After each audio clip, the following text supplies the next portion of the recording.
के सूत्र के उसी क्रम में हम लोग सभी लोग चल रहे हैं और समझने का प्रयास कर रहे हैं कि हमें आत्मज्ञान किस प्रकार से चाहिए, कैसे हम सम्यक दर्शन की प्राप्ति करें, कहां से हमारा चारित्र उज्जवल हो जाए। तो आचार्य भगवान कह रहे हैं आत्मज्ञान के बिना बाहरी सब ज्ञान हमारा व्यर्थ है। आत्मज्ञान के बिना बाहरी जो भी ज्ञान है ये सारा व्यर्थ है। कोई एमबीए बन जाए, कोई सीए बन जाए, कोई एमबीबीएस कराए, कोई बीटेक कर ले, कोई एमटेक कर ले, अगर वो भी आएगा तो परिणाम तो इन दिगंबर साधु को ही करेगा। परेशान होगा, हैरान होगा, जिंदगी के सारे उलझनों से उलझ चुका होगा, तो रास्ता निकालने के लिए इन्हीं दिगंबर साधुओं के पास आएगा, कहेगा गुरुदेव मेरी ये बात समझ में नहीं आ रही, आप बताइए। यानी आईपीएस आईएएस व्यक्ति भी जो दुनिया को पढ़ा रहा है वो आकर हमसे पढ़ रहा है। सोचिए आत्मज्ञान कितना इंपॉर्टेंट विषय है। अब आप देखिए 5वीं पास, 3री पास, कोई स्कूल ही नहीं देखा, किसी ने कोई ग्रंथ पढ़ा नहीं, किसी ने कोई बातचीत नहीं करी, और उसके बाद उसको जिन आगम का संपूर्ण ज्ञान हो रहा है। सोचिए आत्मज्ञान में कितनी बड़ी ताकत है। हमारे संघ में वीर सम्राट सागर जी महाराज थे, जिन्होंने स्कूल का चेहरा नहीं देखा और जब प्रतिमण करते थे तो हमसे ज्यादा शुद्ध पढ़ते थे। मैंने एक दिन पूछा महाराज आप इतना शुद्ध कैसे पढ़ते हो? बोले जिस दिन से दीक्षा ली उस दिन से पढ़ना सीख गया। कितनी बड़ी बात है आत्मज्ञान। केवल ज्ञान जो आत्मिक ज्ञान है, ये इंटरनल पावर है, आत्मविश्वास है। ये कहां से निकल कर आता है? ये पूर्व जन्मों में दान दिया हुआ ज्ञान दान है जो उछल उछल कर बाहर निकल रहा है, अपने आप बाहर प्रकट हो रहा है। आचार्य कहते हैं आत्मज्ञान ही महत्वपूर्ण ज्ञान है, बाकी सब छोटा ज्ञान है। अगर पुस्तक में लिख दिया गया है कि इतना इतना इतना है, पढ़ने वाला उतना ही पढ़ेगा, उससे आगे कभी नहीं जाएगा। और आत्मज्ञान वाला ये कहां से आया था, कहां जाएगा और इसकी क्या कंडीशन होगी, ये तीनों व्यवस्था वो बता चुका होता है। ये आत्मज्ञान के तत्व है महानुभाव। इसलिए जीव दुखी क्यों होते हैं? क्योंकि उनके पास अजय कुमार जी ग्वालियर जीव दुखी इसलिए होते हैं क्योंकि उनके पास आत्मज्ञान की कमी होती है। कौन सी कमी होती है? आत्मज्ञान की कमी होती है। और दुखी कौन नहीं होता? जिसके पास आत्मज्ञान होता है। महानुभाव इसी प्रकार एक बहुत छोटा सा उदाहरण आचार्य कुंदकुंद देव हमारे बता रहे हैं। एक मेले में व्यक्ति गया। कितने लोग मेले में गए बताएं? दशहरा का मेला, नसिया का मेला, और क्या क्या 3-4 मेले होते ना, उस मेले हैं। ग्वालियर का मेला, बहुत सारे ऐसे मेले होते हैं जिसमें लोग बड़े शौक से वहां जाते हैं। 1000, 2000, 5000 रुपए खर्च करके आते हैं। कोई भेलपुरी खा के आता है, कोई कपड़े लेकर आता है, कोई खिलौने लेकर आता है, कोई आर्टिफिशियल ज्वेलरी लेकर आता है, कोई गाड़ी लेके आता है, कोई मोटर गाड़ी लेकर आता है, कुछ सोने चांदी के व्यापार करके आ जाते हैं, कुछ देखकर ही आनंद ले जाते हैं, झूला वूला झूलकर। उसी झूला में, उसी मेले में महानुभाव एक पिता, माता पिता और अपने बच्चे को लेकर के गए। वो बच्चा एक खिलौना का देख करके अपनी माँ से कहता मम्मी ये दिलाओ ना। मम्मी देखती ये अपने काम का नहीं बेटा। अच्छा ठीक है। 2-4 कदम आगे गए, फिर कोई नई चीज उसे दिखी, बच्चे ने फिर उससे कहा अपने पिता से। माँ ने मना कर दिया। अब वो अपने पिता से कह रहा पापा ये दिलाओ ना। पापा अरे छोड़ो, अपनी चीज नहीं लेते। अब उसके अरमान दोनों जगह दब गए। अब उसने क्या किया, सीधे उसी के पास पहुंच गया जहां उसको चीज पसंद आई। भैया कितने का है? भैया ने बोले चाहिए तुम्हें? अब जो बेचने वाला है वो तो निकाल के बच्चे के हाथ में पकड़ा देता है। उसे मालूम है अगर बच्चे ने जिद कर ली तो मेरा ये आइटम बिकेगा ही बिकेगा। अब पिताजी भी या माँ शर्म के बस ले लेंगे। बाई चांस ही कोई ऐसे दुष्ट प्राणी होंगे जो बच्चों के हाथ से खींच के बोले रखो अभी हमें नहीं चाहिए, बहुत दुष्ट प्राणी। बाकी तो पिता और माँ अपने बच्चों के आंखों में आंसू नहीं देखते, बोले चल यार 2-4-10 रुपए की चलो ले लो। तो ऐसे बच्चे गया और कहने लगा भैया ये कितने का है? उन्होंने कहा अकेले आए हो क्या? बोले नहीं मम्मी पापा है। उन्हें निकाला पकड़ा दिया, लो भैया अब तो गारंटी होगी कि मम्मी पापा है। बच्चा उसको खेलने लगा। पिताजी आए, बोले कहाँ गया बच्चा? उसने देखा दुकान पे खड़ा। ए क्या कर रहा हूँ? पापा देखो, पापा देखो। अरे किसने दे दिया तुझे? अंकल जी ने दिया।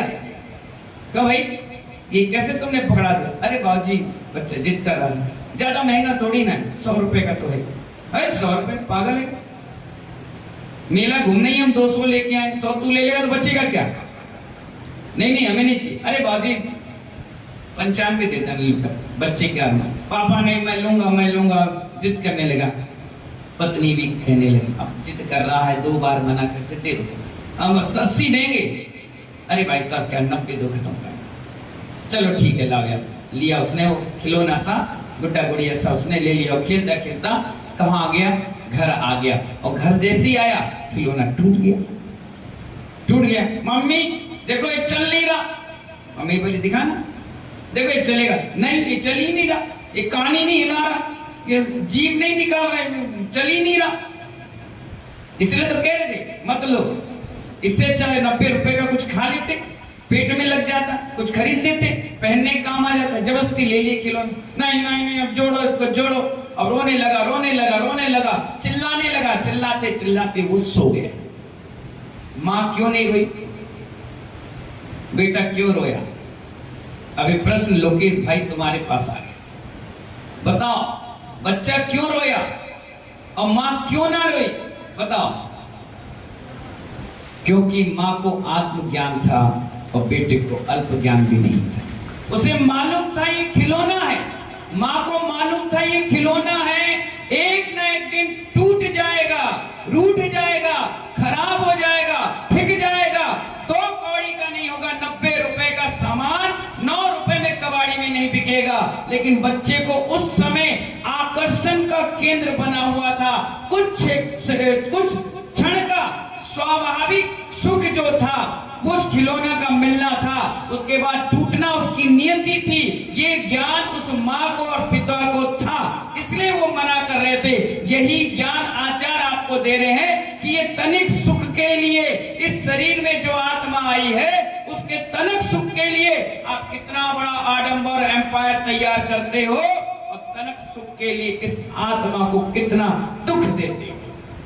तनिक सुख के लिए मकान बन गया, बहुत बढ़िया मकान बना। कितने दिन रुके? 50 साल उस मकान को बनाने के। और कितने साल रहे उसमें? 5 साल, 10 साल। ठीक है, बच्चे ने शादी कर ली। कितने साल तक पत्नी के साथ जमा लिया? 25 साल, 30 साल। बच्चों को पैदा कर लिया। कितने दिन वो बच्चे रहे? 2 या 4 साल। उसके बाद वो बड़े हो गए, तुम्हारे लाख आ गए, दुकान खोल ली, पैसा कमा लिया। कितने दिन तक उसका सुख भोग पाओगे? जब तक वो पैसा तिजोरी में है। सुबह फोन आ गया, भाई साहब लो भाई साहब, ये आया और ये गया, ये आया और ये गया। व्यापार यही है। कोई ऐसा व्यापारी बता दो जो रोज कमाता हो और बंडल के बंडल रखता हो, सुबह निकालता ना हो। अगर रात के पत्नी गिनकर रखती है तो सिर्फ रात भर का सुख है कि ये लक्ष्मी मेरी है। और सुबह उठते ही पति कहता है फोन करके, हाँ वो 10 दिए देना, निकालना। और तुमने दिए काहे के लिए? बस रखने के लिए। काहे के लिए? सुख है रात भर का। सुबह आए कोई और 10 से ज्यादा देना पड़े तो पत्नी के पास आकर के मुंह लटका के, क्या हो गया? बहुत भारी टेंशन, चाय बना दे। क्या हो गया? अरे 12 लाख देने, 2 कम पड़ रहे, कहीं मिल जाए तो बढ़िया। अच्छा हम दे दे तो 2.5 दे देंगे अगले महीने। अच्छा दे दोगे? लालची पत्नी 2 निकाल के लाई। लो अच्छा कहां से लाई तुम? तो तुम्हारे बचते थे ना 100, 200, 500, वो जमा किए थे। अच्छा ला भैया दे आए। अब लड़ रही, वो 2 दो, अरे दे देंगे। अरे 2 दो हमें करना है, अरे दे देंगे। फिर पत्नी बोले अच्छा नहीं दोगे, लो 500 रोज गायब। तनिक सुख है, क्षणिक सुख है, और कितना आनंद आता है महानुभाव, कितना आनंद आता है। कहते हैं हमें कि एक बच्चा अपने माता पिता के साथ मेले में गया और वहां रंगीन मिट्टी खिलौने देख आया और उस खिलौनों को खेलता रहा। देखकर माता पिता खुश हो रहे, वाह मेरा बच्चा खेल रहा है, वाह कितना अच्छा खेल रहा है। लेकिन सीढ़ी उतरते समय उसका खिलौना क्या हुआ, टूट गया। और टूट गया, बच्चा जोर जोर से रोने लगा। माँ पिता मुस्कुरा रहे थे। क्या थे वो? आत्मज्ञानी थे, तत्वज्ञानी थे। रोने लगा बच्चा, माँ पिता मुस्कुरा रहे हैं। कौन समझाए इसे, एक ना एक दिन मिट्टी के खिलौने को तो टूटना ही था। कोई जल्दी टूट गया, कोई लेट टूट गया। तो महानुभाव, मगर ज्ञान उस बच्चे को नहीं था, इसलिए बच्चा रो रहा था। और माता पिता इसलिए नहीं रो रहे थे महानुभाव, क्योंकि उनको ज्ञान था कि इस तरह से सम्यक ज्ञानी जीव जब शरीर छूट जाता है तो कभी नहीं रोता।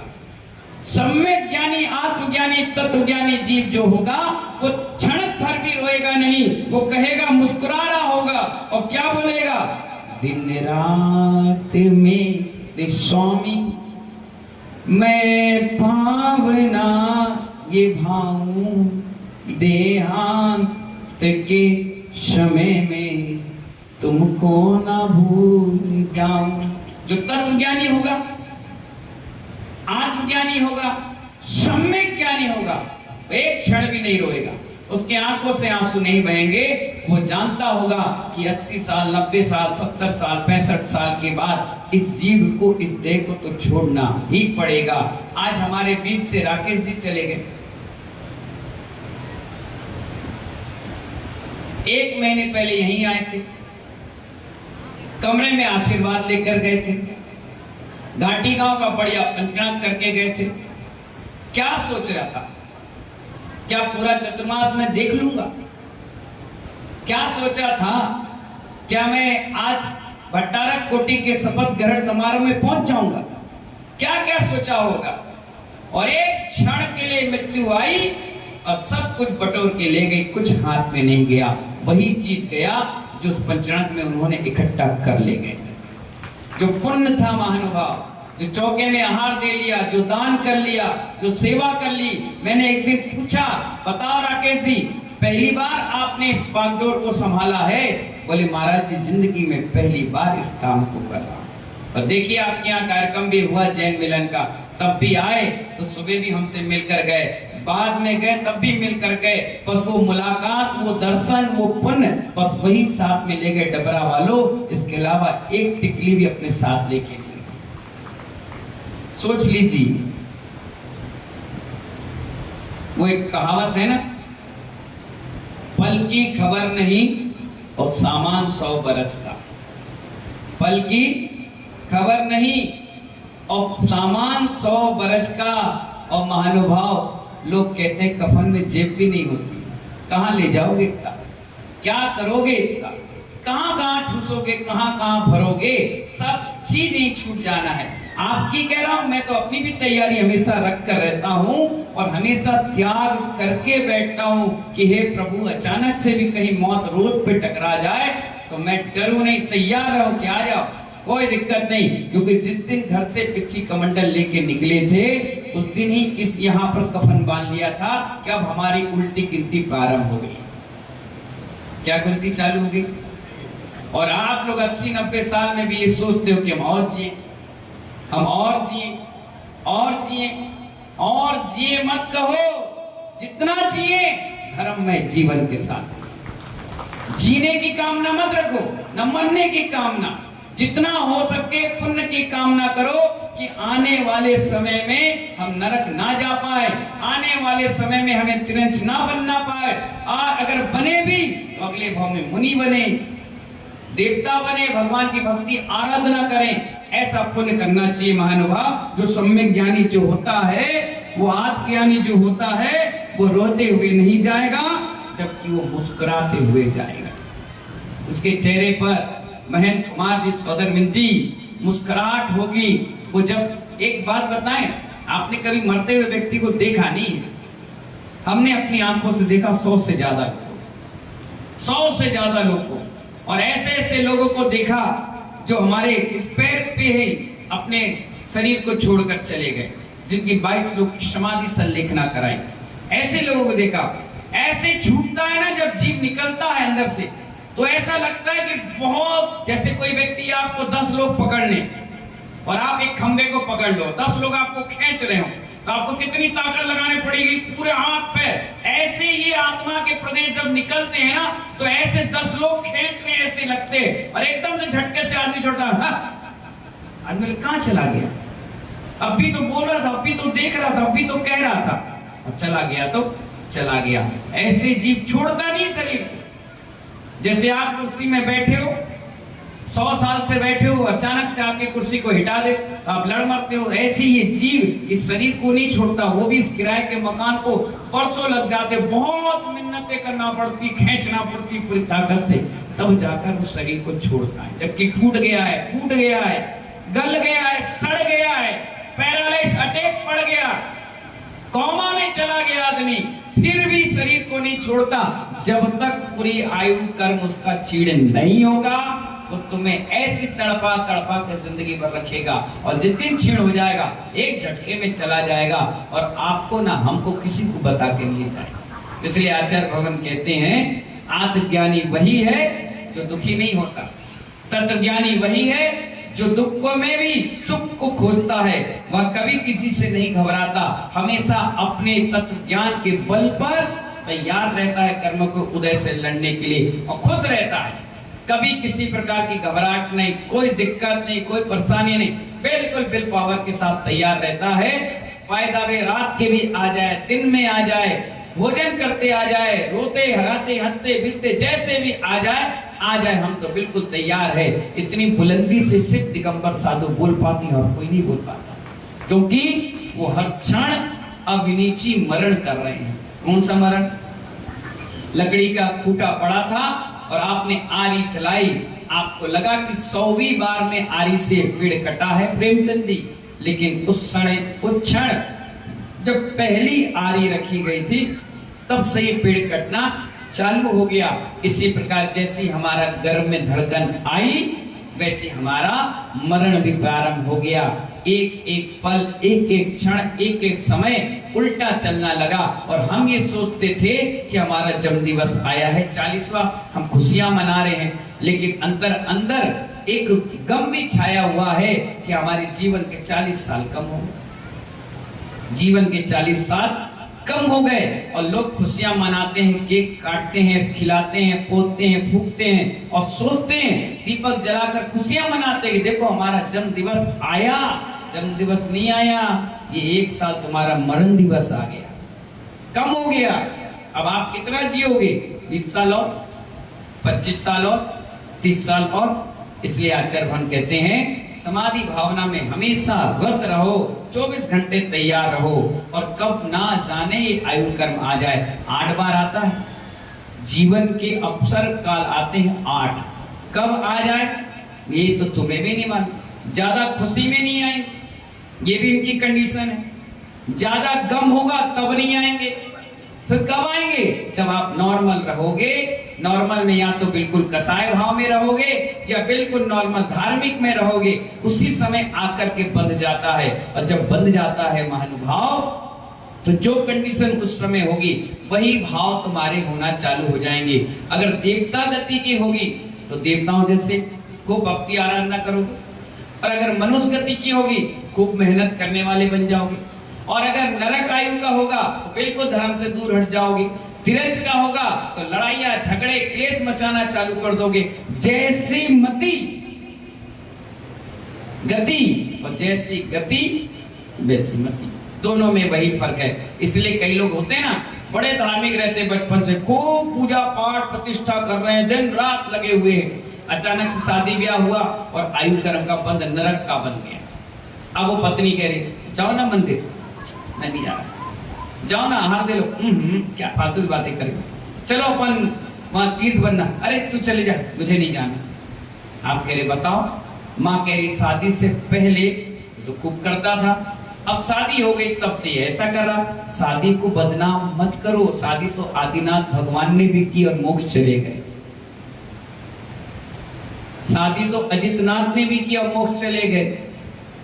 शादी तो वासुकु के चंदा प्रभु ने की तो भी मोक्ष चले गए। शादी को बदनाम मत करो, परिणामों को बदनाम करो, जो गंदे परिणाम बनाकर बैठ के आयु कर्म बांध चुका है।